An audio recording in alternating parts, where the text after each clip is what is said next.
Hello my dear student, welcome back to channel my new video. तो अपने last video में हम लोगों ने बजटिंग चैप्टर कंप्लीट कर लिया था। आज स्टार्ट करेंगे हम अपना न्यू चैप्टर जिसका नाम है सोर्सेज ऑफ फाइनेंस। और बहुत ही बच्चों की रिक्वेस्ट थी सर कब स्टार्ट करेंगे, तो बेटा अभी स्टार्ट करेंगे और अभी खत्म करेंगे। तो देखो sources of finance, sources of finance जो है इसका मतलब क्या होता है। देखो फाइनेंस का मतलब समझते हो, फाइनेंस का मतलब होता है पैसा। फाइनेंस का मतलब होता है पैसा, ठीक है। तो अब आप कोई बिजनेस करते हो, कोई भी बिजनेस करते हो, मान लो हम लोग की अपनी एक कंपनी है, इसका नाम है KGF। क्या नाम है? KGF। KGF वही अपनी रॉकी भाई वाली कंपनी। तो अब जो KGF कंपनी है हमारी, तो उसमें हमें क्या चाहिए भाई? पैसे चाहिए। क्या चाहिए? पैसे चाहिए। तो मान लो कुछ पैसे चाहिए, 1 करोड़, 2 करोड़, 5 करोड़, चलो 5 करोड़ मान लेते हैं। 5 करोड़ चाहिए, ठीक। अब पैसे लाने के लिए देखो, आप अपने रिश्तेदारों से पैसा ले सकते हो, फ्रेंड्स से ले सकते हो, है ना, बैंक से ले सकते हो। तो ये सब नॉर्मल आप पैसा मांगते हो उधार के लिए। लेकिन जब हम लोग बिजनेस की बात करते हैं, जब कंपनी की बात करते हैं, तो उसमें जो पैसे लेते हैं ना, उसमें 2 मार्केट होती है। कौन सी मार्केट होती है? 2 मार्केट होती है। 2 मार्केट कौन कौन सी होती है? देखो 2 मार्केट में एक मार्केट आती है बेटा, इसको हम लोग बोलते हैं कैपिटल मार्केट। क्या बोलते हैं? Capital market. और दूसरी वाली मार्केट को बेटा हम लोग बोलते हैं मनी मार्केट। समझ में आ रही बात? जब आपको पैसे चाहिए होते हैं बिजनेस के लिए, सोर्सेज का मतलब होता है जरिया, फाइनेंस मतलब पैसा। तो कौन कौन से जरिए से पैसे आ सकते हैं? तो 2 तरीके हैं पैसे रेज करने के। पहला वाला कैपिटल मार्केट, दूसरा वाला मनी मार्केट। तो रॉकी भाई के पास 2 तरीके हैं पैसे लेने के, एक है कैपिटल मार्केट, एक है मनी मार्केट। तो अब रॉकी भाई KGF को पाने के लिए कौन सा तरीका अपनाएंगे? तो बेटा देखो, जब आपको, ध्यान से सुनना, जब आपको लॉन्ग टर्म के लिए पैसे चाहिए होते, किसी कंपनी को चलाने के लिए जब आपको लॉन्ग टर्म फंड्स चाहिए होते हैं, उसको बोलते हैं कैपिटल मार्केट। किसी कंपनी में पैसे की जरूरत होती है और लॉन्ग टर्म के लिए होती है, वो क्या होती है? कैपिटल मार्केट, यानी कि 1 साल से ज्यादा के लिए। मनी मार्केट क्या होती है? मनी मार्केट वो मार्केट होती है जहां पर आपको पैसे चाहिए लेकिन शॉर्ट टर्म के लिए। किसके लिए बेटा? शॉर्ट टर्म के लिए। शॉर्ट टर्म मतलब लेस देन 1 ईयर के लिए, नॉर्मली 3 to 6 मंथ, पहले 1 साल से कम के लिए मनी मार्केट। 1 साल से ज्यादा के लिए पैसे चाहिए तो आप कहां से लोगे? कैपिटल मार्केट से। इतना समझ में आया कि नहीं आया? जल्दी बताओ। आ गया? ठीक है। अब समझना बात को, मनी मार्केट आपके सिलेबस का पार्ट है नहीं। आपको जो मार्केट पढ़नी है वो कौन सी मार्केट है? Capital market. अब कैपिटल मार्केट की मीनिंग समझ लो, आप लोगों को पता ही है। Capital market are those market which raise loan, which raise money for long term period, ठीक है। बुकिश लैंग्वेज में देखोगे तो क्या होगा? Capital market consist of all organisation, capital market consist of all organisation, institution and instrument that provide long term fund, ठीक है। Capital market में वो सारे लोग आते हैं, चाहे ऑर्गेनाइजेशन हो, इंस्टीट्यूशन हो, इंस्ट्रूमेंट हो, जो कि क्या करते हैं? लॉन्ग टर्म फंड्स प्रोवाइड करते हैं बच्चा। उसको हम लोग क्या बोलते हैं? कैपिटल मार्केट बोलते हैं। कोई परेशानी, कोई दिक्कत हो तो बताओ, नहीं है तो चलो आगे बढ़ा जाए। बढ़ा जाए, चलो बढ़ा जाए। आगे बात करते हैं, कॉन्सेप्ट को बिल्ड करते हैं। कॉन्सेप्ट समझ में आ जाएगा तो बहुत इजीली आपको आगे कोई दिक्कत नहीं होगी। छोटा सा चैप्टर भी है, मुश्किल से 15 मिनट चलेगा, ठीक है। अब कैपिटल मार्केट को भी इन्होंने 2 पार्ट में बांटा। कैपिटल मार्केट का मतलब वो मार्केट जहां पर लॉन्ग टर्म के लिए पैसा मिलता है। अब कैपिटल मार्केट इन्होंने 2 पार्ट में बांटा। पहली मार्केट है प्राइमरी मार्केट और दूसरी मार्केट कौन सी बेटा? Secondary market. पहली मार्केट है बेटा प्राइमरी मार्केट और दूसरी वाली का नाम क्या है? Secondary market. प्राइमरी मार्केट को हम लोग को न्यू इशू मार्केट के नाम से भी जानते हैं। क्या नाम है इसका? न्यू इशू मार्केट, इसका दूसरा नाम है। जैसे होता है ना आपका नाम कुछ है, घर में चिंटू, मिंटू, बबलू होता है, उस तरह सेकेंडरी मार्केट में क्या है? दूसरा नाम होता है स्टॉक एक्सचेंज। स्टॉक एक्सचेंज का नाम सुना है? स्टॉक मार्केट का। तो सेकेंडरी एक्सचेंज को हम लोग, सेकेंडरी मार्केट को हम लोग स्टॉक एक्सचेंज के नाम से भी जानते हैं, ठीक है। तो कैपिटल मार्केट में 2 मार्केट आती है, एक होती है प्राइमरी, एक होती है सेकेंडरी। अब समझना, मान लो एक कंपनी थी जियो। कौन सी बेटा? जियो, ठीक है। जियो कंपनी ने अपनी कंपनी के शेयर इशू किए। क्या इशू किए बेटा? कंपनी ने शेयर इशू किए। अब शेयर क्या होता है? शेयर का मतलब होता है कि अपने कंपनी का छोटा छोटा हिस्सा एक तरह से लोगों को देना है। जैसे मैं मान लो कंपनी चला रहा हूँ, आपने नाम सुना होगा, मेरी कोई कोचिंग है, कंपनी, एजेंसी, मेरा कुछ भी है, तो मैंने कहा आपको मैं बिजनेस पार्टनर बना रहा हूँ, शेयर देके मैं अपना बिजनेस पार्टनर बना रहा हूँ, तो आप मुझे क्या दोगे, पैसे दोगे और आप बिजनेस के पार्टनर बन जाओगे। तो कंपनी ने क्या इशू किया, शेयर इशू किए, ठीक। अब कंपनी को मान लो 1 करोड़ रुपए चाहिए तो जियो कंपनी को, तो कंपनी ने 1 करोड़ रुपए के लिए क्या इशू किए, शेयर इशू किए। अब शेयर कंपनी कभी भी 1 करोड़ का नहीं इशू करती, मतलब उसको छोटे छोटे पार्ट्स में इशू करती है। जैसे 100 रुपए का एक शेयर और 1 लाख शेयर इशू कर दिए, 1 लाख शेयर इशू किए 100 रुपए का एक, तो अब 1 लाख लोग जो है 100 लेंगे तो 1 करोड़ रुपए अपने आप आ जाएगा। तो मतलब 100 रुपए का है एक शेयर। अब जिसको जैसे जैसे लेना है उतना उतना ले लेगा, किसी को 1 लेना है कोई 1 लेगा, किसी को 50 लेना कोई 50 ले, किसी को 100 लेना वो 100 लेगा। तो जब कंपनी ने शेयर इशू करे, जो शेयर इशू हुए 1 2 3 4 और 5, ये 5 लोग मैंने लिखे, ऐसे 50 लोग हो सकते हैं, 5000 लोग हो सकते हैं। तो मान लो इसका नाम है ए, इसका नाम है बी, इसका नाम है सी, इसका नाम है डी, इसका नाम है ई, A B C D E. तो इन लोगों ने ये शेयर खरीद लिए। जब कंपनी ने शेयर इशू करे तो इन लोगों ने शेयर खरीद लिए। समझ में आ रही बात कि नहीं आ रही है?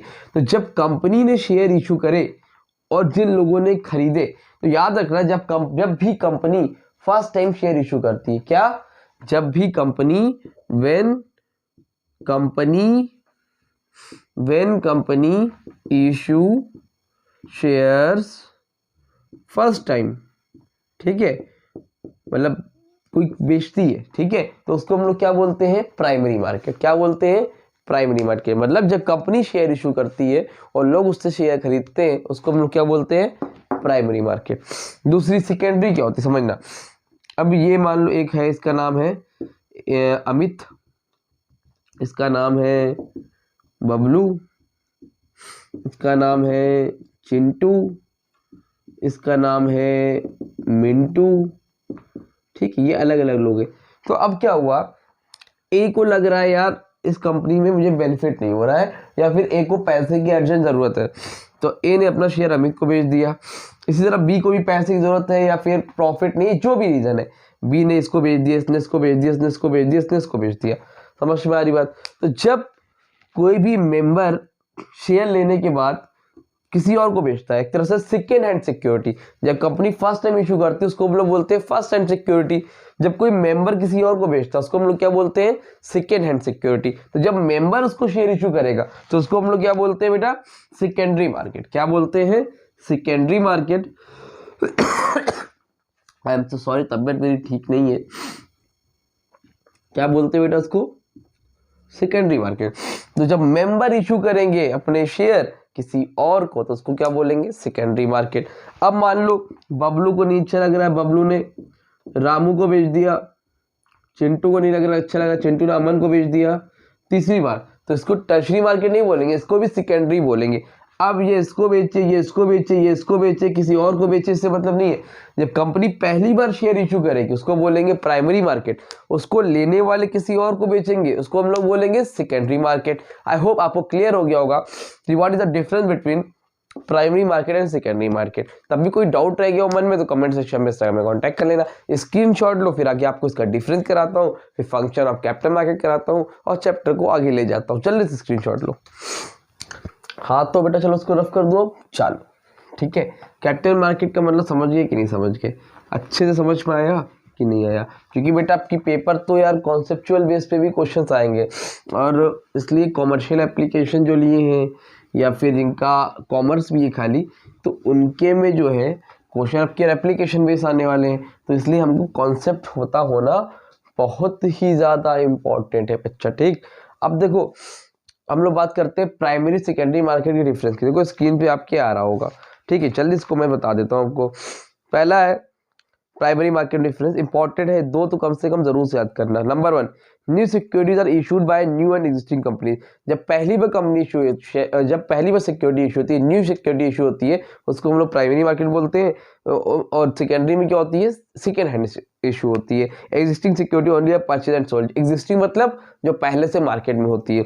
Number 2, a company sell securities to investor directly और थ्रू इंटरमीडिएट। इसमें कंपनी क्या करती है, अपनी सिक्योरिटीज को सोल्ड करती है, ठीक है, किससे थ्रू, डायरेक्टली या इंटरमीडिएट के थ्रू बेचती है। लेकिन सेकेंडरी मार्केट में investor exchange ownership security the company is not involve, इस पर कंपनी का कोई लेना देना नहीं होता, सेकेंडरी मार्केट में कंपनी को लेना देना नहीं होता है। Number third, there is flow of fund from savers to investors, it directly promote capital formation, ये डायरेक्टली प्रमोट करता है कैपिटल फॉर्मेशन को, और इट इनडायरेक्टली प्रमोट, डायरेक्टली नहीं करता, इनडायरेक्टली प्रमोट करता है। Number fourth, only buying of security take place, primary market में सिर्फ और सिर्फ क्या होता है बेटा, बाइंग होती है, बाइंग है ना, क्या होती है, बाइंग ऑफ सिक्योरिटीज, सेलिंग नहीं होती है, कंपनी बेच देती है तो लोग खरीदते हैं, हम कंपनी को वापस नहीं बेच सकते, कंपनी हमें बेचेगी लेकिन हम कंपनी को नहीं बेच सकते, अदर मेंबर को बेच सकते हैं, और उसमें क्या होती है बेटा, बाइंग एंड सेलिंग दोनों होती है। प्राइस डिटर्मिनेशन प्राइमरी मार्केट में कैसे होता है, प्राइमरी मार्केट में प्राइस डिटर्मिनेशन कैसे होता है, the company determine the price of securities to be issued, वहां पर क्या होता है, कंपनी डिसाइड करती है कितने का शेयर होगा, और सेकेंडरी मार्केट में डिमांड सप्लाई डिसाइड करते हैं होगा। लोकेशन क्या होती है, लोकेशन लोकेलिटी क्या होती है, there is no fix geographical location of the market, primary market की कोई फिक्स लोकेशन नहीं है, जबकि इसको स्पेसिफाइड प्लेसेस होती है सेकेंडरी मार्केट की, मतलब प्राइमरी मार्केट कोई फिक्स लोकेशन नहीं होती है, ज्योग्राफिकल लोकेशन नहीं होती, जबकि सेकेंडरी मार्केट की होती है। समझ में आ रही बात, क्लियर, कोई परेशानी नहीं है। अब आगे बात करते हैं फंक्शंस ऑफ कैपिटल मार्केट की। क्या है topic, functions of capital market. ठीक बेटा, अब फंक्शन ऑफ कैपिटल मार्केट में सबसे पहले है प्रमोशन ऑफ थ्रिफ्ट, इंपॉर्टेंट है, 5 फंक्शन जरूर से देखो, पेपर में आने के चांसेस के रहते हैं। ठीक है, प्रमोशन ऑफ थ्रिफ्ट, थ्रिफ्ट मतलब होता है बेटा सेविंग, क्या होता है पहले लिख लो कहीं, थ्रिफ्ट मतलब क्या होता है, सेविंग। तो जो कैपिटल मार्केट है तो कैपिटल मार्केट क्या पहले होता है ना, कैपिटल मार्केट एक ऐसी मार्केट जहां पर लॉन्ग टर्म पैसे आपको मिल जाते हैं, और जिसको पैसा इन्वेस्ट करना था वो भी यही आता है। जैसे मान लो ये आपकी कैपिटल मार्केट है, क्या बेटा, ये आपकी कैपिटल मार्केट, जिसको पैसे रेज करने, लोन लेने, वो यहाँ पर आएगा, जिसको पैसे यहाँ पर इन्वेस्ट करने वो भी आएगा। भाई मान लो मुझे पैसे जमा करने थे, मैंने यहाँ लगा दिए, अब मैंने 1 करोड़ रुपए लगाया, तो मुझे लग रहा है मुझे 1.5 करोड़ मिल जाएगा, भाई पैसे इंटरेस्ट चाहिए, मुझे प्रॉफिट चाहिए, और इसको पैसे चाहिए थे तो ये वाले पैसे इसने इसको दे दिए। मतलब कहने का यहाँ पे क्या होगा, जिसको लोन चाहिए लोन मिल जाएगा, जिसको पैसा अपना लगाना है वो पैसा लगा लेगा कैपिटल मार्केट में। ठीक, तो पहला है प्रमोशन ऑफ थ्रिफ्ट, तो ये प्रमोट करता है किसको, थ्रिफ्ट को, यानी कि सेविंग को आपके अंदर, क्योंकि देखो अब पैसा घर में रखा रहा है गुल्लक के अंदर, तो उसमें तो पैसा बढ़ने वाला है नहीं, तो ये आपके अंदर थ्रिफ्ट डालता है, सेविंग डालता है, क्योंकि थोड़ा बहुत जब इंटरेस्ट मिलेगा, पैसा बढ़ा के मिलेगा, तो हर आदमी क्या होगा, हैबिचुअल होगा, और उसके अंदर सेविंग की क्या होगी, प्रमोशन आएगा, वो प्रमोट करेगा सेविंग को, और सेविंग को पैसा जमा करेगा। ठीक है, हर आदमी को सेविंग करना भी चाहिए। Number 2, investment avenue. ठीक है, एक इन्वेस्टमेंट अवेन्यू है, अवेन्यू का मतलब क्या है, एक जरिया है जहां पे आप पैसा इन्वेस्ट कर सकते हो। अब यहाँ पे पैसा इन्वेस्ट करोगे तो ठीक ठाक पैसे आपको रिटर्न में भी मिल जाते हैं। हाँ, रिस्क रहता है, लॉस हो जाएगा, लेकिन नॉर्मली नहीं, अगर आप समझ के शेयर मार्केट में पैसा लगाओगे तो आपको प्रॉफिट ही होगा। एक चैनल, एक जरिया है जहाँ पे आप बढ़िया पैसा जमा कर सकते हो। Capital market provide profitable avenues to investors, investor earning maximum available return the fund, तो इसमें जो आपने पैसा लगाया उसमें मैक्सिमम रिटर्न मिलने के चांसेस रहते हैं। नंबर 3, लिक्विडिटी, तीसरा फंक्शन है लिक्विडिटी। लिक्विडिटी का मतलब होता है, जैसे आपने मान लो शेयर खरीद लिए हैं किसी भी कंपनी, अमेजॉन के, जियो के, किसी के भी लिए वीवो के, अब आपने शेयर खरीदे हैं, अब आपको पैसे की जरूरत पड़ गई अर्जेंट, तो वो लिक्विड के फॉर्म में एट अ टाइम 5 मिनट के अंदर कन्वर्ट हो जाते हैं। हाँ, कंडीशन ये होती है कि मंडे टू फ्राइडे होता है, सैटरडे संडे ऑफ होता है, लेकिन सब पेपर में आपको नहीं देखना है, आपको ये बताना है कि लिक्विड के फॉर्म में तुरंत कन्वर्ट हो जाते हैं, आपको पैसे के लिए परेशान नहीं होने नहीं पड़ता। अगर आपने शेयर खरीद भी लिए तो आपको पैसे की जरूरत है तो तुरंत 15 मिनट 20 मिनट आधे घंटे के अंदर वो शेयर सोल्ड हो जाते हैं, और कोई ना कोई इसको लेने के लिए तैयार रहता है। इसके लिए आप टेंशन मत लो कौन लेगा कैसे लेगा, अभी आप शेयर पढ़ोगे 11-12 में तो आपको अच्छे समझ में आएगा। फिलहाल समझ लो लिक्विड के फॉर्म में कन्वर्ट हो जाते हैं easily. Number 4, availability of capital. भाई देखो यहाँ पर कैपिटल अवेलेबल रहते हैं, जिसको जो भी कंपनी है, कंपनी का नाम ए हो, कंपनी का बी हो, कंपनी का नाम सी हो, वॉट एवर जो भी नाम है। तो ये एक ऐसी मार्केट है जहां पर कैपिटल अवेलेबल है। तो अगर आपको पैसे चाहिए तो आप आइए, अपना कुछ गिरवी रखिए, पैसा लेके जाइए। शेयर में तो गिरवी भी रखना नहीं पड़ता है, समझ में आई बात। मॉर्गेज एक डिबेंचर होता है, उस पर रखना पड़ता है, लेकिन इस पर तो रखना भी नहीं पड़ता। तो कैपिटल हमेशा यहाँ पर अवेलेबल रहती है। नंबर 4 और नंबर 5 पर है रेडी मार्केट। रेडी का मतलब क्या है? एक ऐसी मार्केट है जहां पर हमेशा पैसा अवेलेबल रहता है और जिसको इन्वेस्ट करना है वो इन्वेस्ट भी कर सकता है। ध्यान सुन क्या लिखा है, borrowers get a ready market for their share, debenture, bonds and others remain in a capital market. They can sell their security directly to investors. Capital market is a link between those who save money and who need money. मतलब क्या है? Capital market एक link है। क्या है? देखो लिखा भी है, ये लिंक है इन्वेस्टर और किसका? बोरोवर का। किसका बेटा?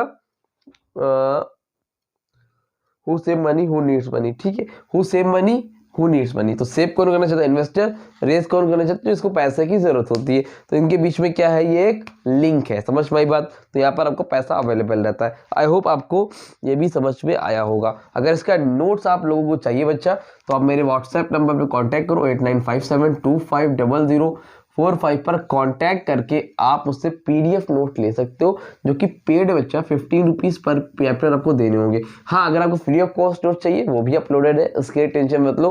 डिस्क्रिप्शन में जाओ, प्लेलिस्ट में जाओ। अब तो सॉरी, तबीयत ज़्यादा खराब है इसलिए थोड़ा सा आ रही है, बट ठीक है, काम तो करना में। तो और अगर फ्री ऑफ कॉस्ट वो भी अपलोडेड है, प्लेलिस्ट में जाओ, वहाँ पर नोट्स आपको मिल जाएगा। तब भी कोई डाउट हो तो नोट्स के रिलेटेड आप उससे कांटेक्ट कर सकते हो। और ऐसे अगर कोई भी बच्चा है जो पर्सनली मुझसे गूगल मीट पे या फिर जूम ऐप पे पढ़ना चाहता है, उसको मैं मैक्सिमम 30 डेज के अंदर, अभी भी 30 दिन के अंदर पूरा का पूरा कॉमर्स और इकोनॉमिक्स कंप्लीट करा दूंगा। वैसे जितने भी बच्चे हैं पर्सनली उससे पढ़ने चाहते हैं तो बहुत ज़्यादा फीस नहीं रहेगी इसकी, ऑनलाइन फीस की। अगर आप पढ़ना चाहते हो वहाँ पे भी आप कांटेक्ट कर सकते हो, इंडिविजुअली पढ़ सकते हो। ठीक है, क्लियर है? स्क्रीनशॉट लेना है ले लो, चलो रफ कर दूँ। ठीक है। अब देखो भाई, कैपिटल मार्केट के बाद जो है अगला जो पार्ट आता है वो हमारा इक्विटी शेयर और प्रेफरेंस शेयर। क्या आता है बेटा? शेयर। शेयर का तो मतलब पता ही है कि जब कंपनी को पैसे चाहिए होते हैं तो कंपनी उसको छोटे छोटे पार्ट्स में डिवाइड कर देती है, 10 रुपए का, 20 रुपए का, और उससे पैसा रेस कर लेती है और अपना एक तरह से आपको बिजनेस पार्टनर बना लेती है, शेयर होल्डर बना लेती है। ठीक, तो इक्विटी शेयर, अब जो आपको जो सिलेबस में है वो है बेटा इक्विटी शेयर्स, और दूसरे वाला है बेटा आपका प्रेफरेंस शेयर। अभी पहले एक बार ओरल सुन लो, फिर आपको बुक से समझा देता हूँ। इक्विटी शेयर का मतलब क्या है? देखो, शेयर तो मतलब समझ गए। अब इक्विटी शेयर और दोनों में फर्क क्या है? दोनों में वैरायटी होती है थोड़ा सा। इक्विटी शेयर की जो फेस वैल्यू होती है बेटा वो लो होती है। फेस वैल्यू क्या होती है? लो। किसकी क्या होती है? More than face value, more than equity share. मतलब ये बेटा कि जो इसकी जो फेस वैल्यू, यानी कि ये सस्ता मिलता है, जबकि प्रेफरेंस शेयर इक्विटी शेयर की कंपेयर पे महंगा होता है। ठीक है, क्लियर? अब इनके पास वोटिंग राइट्स होता है, इनके पास डज नॉट वोटिंग राइट्स, इनके पास वोटिंग राइट्स नहीं होता। अगर आपने प्रेफरेंस शेयर लिए तो आपको बेटा वोटिंग राइट्स नहीं मिलेगा, अगर आपने इक्विटी शेयर लिए तो आपको वोटिंग राइट्स मिलेगा। हाँ, प्रेफरेंस शेयर में एक कंडीशन होती है कि अगर मान लो कंपनी 2-3 साल से लॉस में जा रही है, मोर देन 2 इयर्स हो गया है, तो कंपनी वाले फिर खुश करने के लिए भैया इनको भी वोटिंग राइट दे देते हैं। मान लो इनका नाम है मिस्टर अमन, अब अमन भाई ने यहाँ के शेयर लिए थे किसी कंपनी के, अब 2 साल ज़्यादा हो गए, कंपनी लॉस में है, बेनिफिट नहीं मिल रहा है, तो ये ऐसे करके रो रहे हैं। तो अब इनके आंसू पूछने के लिए कंपनी इनको वोटिंग राइट्स दे देती है। नहीं तो जनरली कंपनी प्रेफरेंस शेयर वालों को वोटिंग राइट्स नहीं देती और शेयर इक्विटी शेयर वालों को वोटिंग राइट्स देती है। इतनी समझ में आई बात? ये लेता कौन है? जो बोल्ड होते हैं, बोल्ड नेचर के होते हैं, जिनको जो रिस्क टेकर होते हैं, ठीक है, वो लोग लेते हैं, मतलब जिनको एडवेंचर पसंद होता है। जबकि ये कौन लेता है? आप ये वो लेते हैं जो कॉशियस टाइप के होते हैं, भोंदू होते हैं, डरपोक होते हैं, हर चीज़ में बहुत ज़्यादा सोचते हैं, उन लोग लेते हैं जो रिस्क टेकर नहीं होते हैं, वो लोग प्रेफरेंस शेयर लेते हैं। इतनी बात समझ में आ रही है कि नहीं आ रही है? कोई दिक्कत कोई परेशानी नहीं है? अगर हो तो बता देना भाई, ठीक है। आगे सुनो, इनको जो बेनिफिट मिलता है सबसे लास्ट मिलता है, प्रॉफिट एट लास्ट, सबसे लास्ट में मिलता है, जबकि इनको मिलता है बिफोर इक्विटी शेयर। इनका प्रॉफिट अनलिमिटेड होता है। अनलिमिटेड का मतलब बेटा या तो जीरो भी हो सकता है या तो करोड़ों में भी हो सकता है, इनका फिक्स होता है। अगर कंपनी को प्रॉफिट होगा तो कंपनी देगी और फिक्स प्रॉफिट देगी, समझ में आ रही बात, और देगी और इनसे इक्विटी शेयर वालों से पहले देगी। इनको लास्ट में मिलता है, इनको लास्ट में मिलता है, लेकिन हो सकता है किसी साल बहुत करोड़ों में मिल जाए, हो सकता है किसी साल मिले ही ना, लेकिन ये रिस्क रहता है। तो इसलिए बोलो ना, जो रिस्क टेकर होते हैं वही लोग इक्विटी शेयर लेते हैं, जो कॉशियस टाइप के होते हैं, डरपोक टाइप के, वो प्रेफरेंस शेयर लेते हैं। उम्मीद करता हूँ आपको इक्विटी शेयर प्रेफरेंस शेयर समझ में आया होगा। बुक में जो है वो समझा देता हूँ, जो स्क्रीन पे आ रहा है। इक्विटी शेयर जनरली लो होता है, लेकिन प्रेफरेंस शेयर जनरली हाई होते हैं। फिर क्या equity share, after preference share dividend is paid, right to dividend after preference share, after preference dividend is paid. देखो इक्विटी शेयर जो है, जो प्रॉफिट डिविडेंड जो मिलता है, प्रॉफिट जो मिलता है ना, वो प्रेफरेंस शेयर वालों को देने के बाद मिलता है। और इसमें क्या है, priority over equity share. Prior मतलब इक्विटी शेयर वालों से पहले प्रेफरेंस शेयर वालों को प्रॉफिट दिया जाता है। Number third, after preference right to dividend हो गया, refund of capital after preference share are paid, priority over equity share. Capital कभी वापस करना हो तो पहले प्रेफरेंस शेयर की वापस करेंगे, फिर इक्विटी शेयर वालों की। Rate of dividend fluctuate with profit, इसकी जो रेट ऑफ डिविडेंड होता है वो क्या होता है, फ्लक्चुएट होता है इक्विटी शेयर का। इसका जनरली क्या होता है, फिक्स्ड होता है। वोटिंग राइट्स, इनके पास फुल वोटिंग राइट्स होता है, इनके पास वोटिंग राइट्स नहीं होता है। समझ में आ रही बात? बहुत है, इनफ है। 5 पॉइंट ज्यादा आपको करने की जरूरत नहीं है, 5 पॉइंट मैक्स है, इसको देख लेना जरूर से, ठीक। क्लियर है कि इक्विटी शेयर प्रेफरेंस शेयर समझ में आया कि नहीं है? जल्दी बोलो। अगला टॉपिक बेटा डिवेंचर। क्या है? डिवेंचर। तो डिवेंचर की मीनिंग है और शेयर डिवेंचर की डिफरेंस भी है। चलो जल्दी से ये भी देखते हैं। रफ करूं? चल, अगला टॉपिक है बेटा हमारा डिवेंचर्स। अभी डिवेंचर्स क्या होता है, देखो नाम क्या है, डिवेंचर्स। डिवेंचर्स भी शेयर की तरह ही होता है। अब ये मान लो एक पेपर है, ठीक, तो जिसने कंपनी इशू करती है, इसको क्या करती है, इशू करती है, कोई भी कंपनी होगी, इशू ऑफ डिवेंचर्स। तो कंपनी डिवेंचर इशू करती है, जैसे शेयर होता है ना, वैसे डिवेंचर भी होता है। फर्क क्या है दोनों में? फर्क क्या है दोनों में, शेयर और डिवेंचर में फर्क क्या है भाई? तो फर्क समझो बात को। तो शेयर्स में क्या होता है, कंपनी इशू करी, कंपनी को अगर प्रॉफिट होगा तो कंपनी जो भी शेयर लेगा उसको देगी। मान लो ये से 1 2 3, इसका नाम ए, इसका नाम बी, इसका नाम सी। कंपनी को अगर बेनिफिट हुआ, अगर शेयर बेचा है, क्या किया है, शेयर है इन लोगों ने लिया है, और कंपनी को अगर बेनिफिट हुआ तो कंपनी को देगी, और कंपनी को बेनिफिट नहीं हुआ तो कंपनी इनको प्रॉफिट नहीं देगी, 1 रुपया नहीं देगी। लेकिन डिवेंचर में क्या होता है, मान लो इन लोगों ने डिवेंचर खरीदा है, ए बी सी, ठीक है, इन लोगों ने डिवेंचर लिया है और कंपनी लॉस में गई, कंपनी को लॉस हो गया, it does not matter, company लेकिन इनको बेनिफिट देगी ही देगी, इनको इंटरेस्ट हर हाल में मिलेगा। क्यों? क्योंकि उन्होंने डिवेंचर लिया है। समझ में? तो आप जो डिवेंचर लेते हो तो एक डिवेंचर फिक्स रेट पे मिलता है, लेकिन मिलता ही मिलता है। शेयर तब मिलता है जब कंपनी को प्रॉफिट होता है। समझ में आया? नहीं आया? आ गया? ठीक है। अब शेयर्स वर्सेस डिवेंचर्स का डिफरेंस पेपर में बहुत इंपॉर्टेंट होता है। 3 difference chapter, primary market, secondary market, equity share, preference share और शेयर्स और डिवेंचर्स। इन तीनों में से मोस्ट प्रोबेबली चांसेस है 2 तो पेपर में आ जाए, तो इसलिए इसको अच्छे से देखना। अब देखो पहले की डिफरेंस क्या है। सबसे पहले लिखा है part of capital own fund. जो शेयर्स होता है बेटा वो ओन फंड्स होता है। क्या होता है? ओन फंड्स, यानी खुद का लगाया हुआ पैसा माना जाता है। जबकि डिवेंचर क्या होता है, एक तरह से डेप्थ होता है, कर्जा होता है या फिर लोन होता है। ठीक। नंबर 2 देखो स्क्रीन पे आ रहा है, स्टेटस ऑफ होल्डर। शेयर जो लोग लेते हैं वो कौन होते हैं बेटा? ओनर्स होते हैं। क्योंकि डिवेंचर जो लेते हैं वो कौन होते हैं? क्रेडिटर्स होते हैं। Number 3, dividend can not be claimed as a matter of right, interest can be claim as a matter of right. Right के मैटर पर शेयर में आप डिविडेंड क्लेम नहीं कर सकते हो, प्रॉफिट होगा तो कंपनी खुद ही देगी, लेकिन डिवेंचर में आप क्लेम कर सकते हो। सिक्योरिटी, अगर आप शेयर इशू करते हो तो कुछ गिरवी नहीं रखना पड़ता है, नो चार्ज ऑन एसेट, जबकि इसमें जनरली ये चार्ज ऑन एसेट डिवेंचर में होता है। नंबर 5, फेयर वालों के पास फुल वोटिंग राइट्स है, डिवेंचर वालों के पास नो वोटिंग राइट्स है। ठीक है, और क्या करना है, इतना टेंशन लेनी होती है, 5 इनफ है। ठीक है, आगे क्यों बढ़ना, छोटे छोटे है। ठीक, क्लियर है। चलो, उम्मीद करता हूँ समझ में आएगा। स्क्रीनशॉट लो, जल्दी से ले लो। लास्ट टॉपिक हम लोग करेंगे इसके और चैप्टर को कंप्लीट करेंगे। जो लास्ट टॉपिक है बेटा वो हमारा लोन फ्रॉम कमर्शियल लोन। क्या होगा, कमर्शियल लोन। ठीक है, इसको रफ करूं। चल, लास्ट टॉपिक देखेंगे और चैप्टर को खत्म करेंगे भाई जल्दी से। लोन फ्रॉम कमर्शियल बैंक, ये आप लोग इकोनॉमिक्स में ऑलरेडी पढ़ चुके हो, अगर आप लोगों ने उससे पढ़ा होगा तो। अगर आप लोग इकोनॉमी उससे ही पढ़ लोगे तो आप लोगों ने ये टॉपिक पढ़ लिया होगा। ठीक है, सबसे पहला है बेटा इसमें टर्म लोन, दूसरा है कैश क्रेडिट।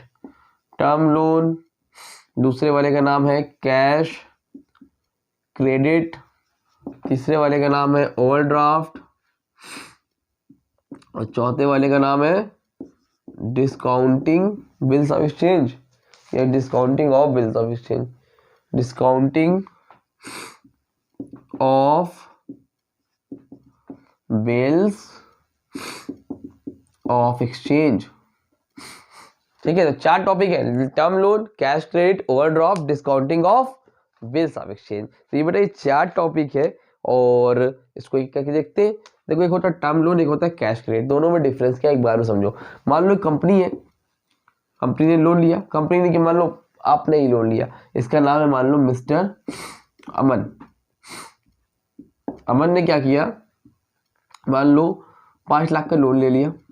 ठीक है, अब 5 लाख के लोन में हुआ क्या, पहले हम लोग बात करते हैं दोनों की साथ करेंगे, कैश क्रेडिट टर्म लोन एक साथ समझ में आएगा। पहले समझो, 5 लाख का लोन लिया, लोन का पैसा आता कहाँ पे है सर, बैंक में आता है।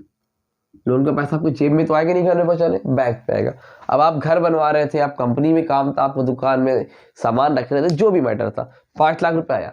अभी आपको जरूरत थी 1 लाख रुपए की, आपने 1 लाख रुपीज निकाल लिए। अब ये बताओ बैंक अकाउंट में कितना बचा, 5 था, 1 गया, कितना बचा, 4 लाख रुपए बचे। ठीक है, समझ में आ रही बात। तो अगर आपने कैश क्रेडिट लिया, ध्यान से मेरी बात सुनना, अगर आपने कैश क्रेडिट लिया, ठीक है, तो और आपने 1 लाख रुपए निकाला, तो बैंक में कितना, 4 लाख। ठीक है, लोन तो ले लिया लेकिन निकाला कितना बैंक से, आपने 1 लाख रुपए। तो जो इंटरेस्ट चार्ज होगा ओनली ऑन विथड्रॉ अमाउंट, क्या होगा, interest will be charged only on withdraw amount. Withdraw amount मतलब समझे कि नहीं समझे, इंटरेस्ट चार्ज होगा सिर्फ और सिर्फ किस पे, उस पे चार्ज होगा जितना पैसा आपने क्या किया है, विथड्रॉ किया है, सब पे इंटरेस्ट चार्ज नहीं होगा। जबकि टर्म लोन में आपने 5 लाख रुपए लिए, आपने 1 लाख निकाला, 2 लाख निकाला, डज नॉट मैटर, जिस डेट को आपने लोन लिया उसी डेट से आपका इंटरेस्ट पूरे अमाउंट पे, होल अमाउंट पे चार्ज होना शुरू हो जाएगा। किस पे होगा, होल अमाउंट। समझ में आई बात कि नहीं आई, क्लियर हुई, क्लियर है भैया, जल्दी बताओ। ठीक है भाई, आगे चलो बढ़ते हैं, जिंदगी में कुछ करते हैं। रफ करें, रफ क्या करना है समझो आगे। तीसरा है ओवरड्राफ्ट, चौथा है डिस्काउंटिंग बिल्स ऑफ एक्सचेंज। अब ये ओवरड्राफ्ट क्या होता है भाई, ओवरड्राफ्ट किस बला का नाम है, चलो समझते हैं। ओवरड्राफ्ट देखो एक तरह का क्या होता है, लोन होता है और ये फैसिलिटी सिर्फ और सिर्फ करंट अकाउंट होल्डर को मिलती है। किसको मिलती है, this facility is only for current account holder. किसको मिलती है, करंट अकाउंट होल्डर को। अब करंट अकाउंट होल्डर खुलवाता कौन, ओपन कौन कराता है, बिजनेसमैन। ठीक है, अब इसमें होता क्या है, मान लो ये है अपने मिस्टर रॉकी भाई। कौन है, रॉकी भाई, केजीएफ वाले। और ये कौन है, ये है कटप्पा। ठीक है, अभी कटप्पा बाहुबली में जैसा कैसे आ गया, मान लो आ गया टकला, अब इसको भी केजीएफ 3 में आ गया ना काम से, मान लो। ठीक, अब रॉकी भाई ने क्या किया, रॉकी भाई ने बोला कि लो भैया, इनको लोन, मतलब 5,000 रुपए की बात चल रही थी, कितने की, 5,000 रुपये की, मान लो पुराने जमाने की बात चल रही, इससे 5,000 रुपये बहुत हुआ करता था, ठीक।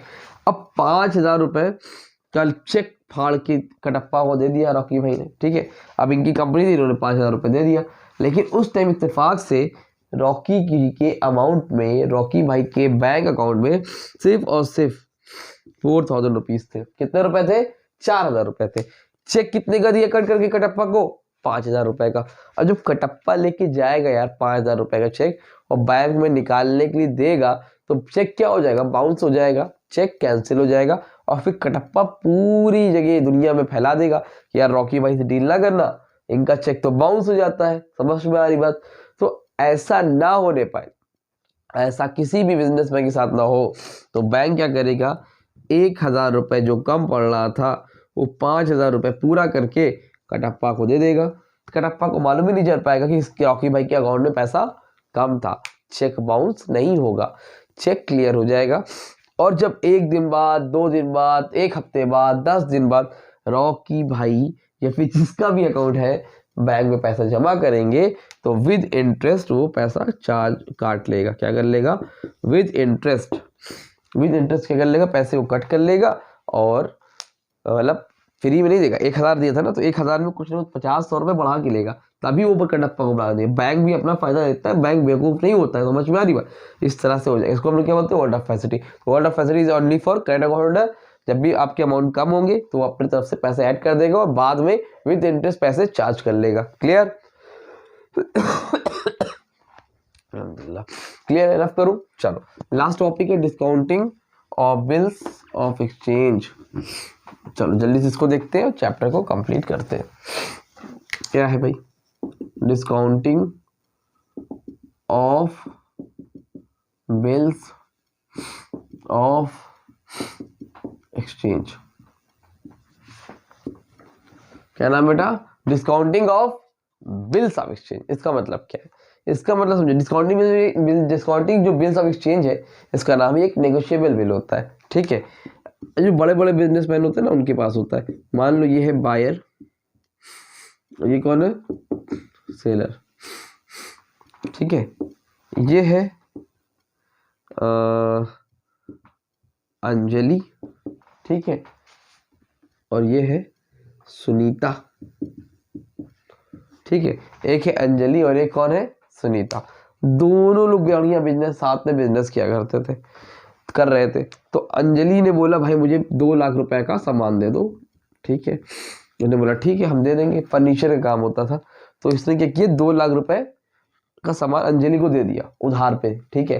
तो लेकिन अंजलि, सुनीता ने बोला, देखो सेलर ने बोला ये एक बिल, ये डॉक्यूमेंट्स है बिल्स ऑफ एक्सचेंज के नाम से, आप क्या करो इसमें अपने साइन कर दो। अंजलि ने क्या किया, अपने इसमें साइन कर दिए। तो उसने कहा ठीक है कोई बात नहीं। इसने साइन में ये था कि आप 60 डेज के अंदर पेमेंट वापस कर दोगे, 60 दिन के अंदर आप पेमेंट कर दोगे। अगर आप नहीं करते हो तो आपके खिलाफ केस भी कर सकते हैं। तो अगर इनकेस अंजलि कोई धोखा करेगी, चीट करेगी या पैसे नहीं देगी, तो जो सेलर है, जो सुनीता है, वो इनके खिलाफ केस कर सकती है। इतनी बात समझ में आ रही है कि नहीं आ रही? ठीक है। तो पहला बेनिफिट क्या है डिस्काउंटिंग ऑफ बिल एक्सचेंज का, कि आप केस कर सकते हो, ठीक। दूसरा बेनिफिट क्या है, कितने दिन की बात हुई? 60 दिन की। अब मान लो 10 डेज के बाद, आफ्टर 10 डेज कितने दिन बचेगा? 60 दिन की बात हुई है, 60 की, 10 डेज बीत गए तो अभी भी कितने दिन बचे? 50 डेज तो अभी बचे। और सुनीता को पैसे की जरूरत पड़ गई अर्जेंट। इसने सुकॉल किया, बोला पैसे दे दो। तो इसने मना कर दिया। इसने बोला देखो ऐसा है, 60 दिन की बात हुई थी, अब काहे पगला रही हो, समझ में आ रही है, अभी नहीं मिलेगा पैसा ऐसा। तो अब ये तो परेशान। तो ऐसे केस में क्या करेगी, तो इसके पास है बिल है ना ये जो इसने साइन किया अंजलि ने। तो ऐसी कंडीशन जब कभी भी आ जाए, पैसे की अर्जेंट नीड हो और आपके पास बिल्स ऑफ एक्सचेंज का डॉक्यूमेंट्स पड़ा हुआ है तो आप वो बिल लेके कहाँ जाओगे? बैंक में। तो सुनीता कहाँ जाएगी वो बिल लेके? बैंक में जाएगी। और बैंक में जाने के बाद, बैंक में जाने के बाद क्या करेगी सुनीता? उसको डिस्काउंट करा लेगी। क्या करा लेगी? बैंक से डिस्काउंट करा लेगी। बाय डिस्काउंट का मतलब क्या हुआ कि जो बिल है वो दे देगी बैंक को, और बैंक क्या करेगा? सुनीता को पेमेंट कर देगा। लेकिन अगर 2 लाख था ना, 2 लाख नहीं देगा, 1,90,000 देगा, 1,95,000 देगा, 1,96,000, मतलब इंटरेस्ट काट के सुनीता को दे, सुनीता का भी काम हो जाएगा भाई। 2-4-5 हज़ार रुपए कम ही सही, लेकिन मिल तो गया, समझ में आ रही हो। तो इंटरेस्ट काट के वो क्या करेगा, सुनीता को पैसे दे देगा और बिल किसके पास चला जाएगा, बैंक के पास।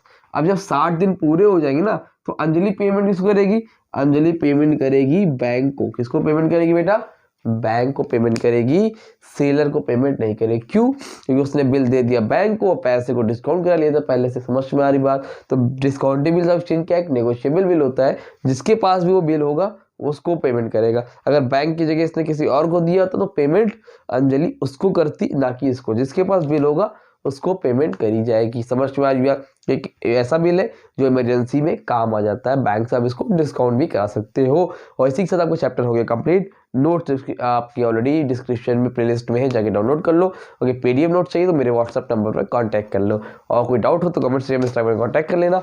मिलेंगे न्यू वीडियो में। चैप्टर 10 कंप्लीट है चैप्टर 11 के साथ। तब तक के लिए थैंक यू सो मच।